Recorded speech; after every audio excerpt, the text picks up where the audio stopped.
镜头转来看国内，高雄市立第一殡仪馆为外做多功能祭拜厅，阁有法术式的小型宫廷。昨头一天时光，就有工人敢若是去搭着鱼沙石，摔落去地面，不幸死亡。民政局有代表市府来发放5万块的慰问金，嘛承认港督有疏失，会赶紧来完成内部的调查甲处分。因为劳工局嘛伫咧经过劳检了后，认定这委外厂商无做防护设施已经违法，下令现场在停工，上当会当罚30万。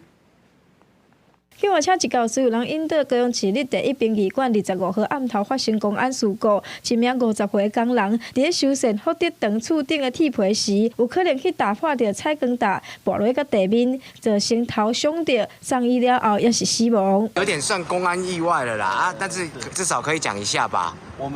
我们先，因为我们现在状况还要再厘清一下。事发现场扭去封锁线，市府表示，当时是第一殡仪馆委外进行着多功能祭拜厅，阁有法术式的工程，预计要施工2天，煞伫咧第一天就出代志。第一时间慰问家属嘛提供慰问金，上午嘛搁再前往灵动来致意，而且承认殡仪馆有监督的疏失，会伫咧上短时间调查清楚。这个行政惩处的部分赶快做出来，就行政管理疏失的部分，就督导不周的部分，赶快做一个惩处。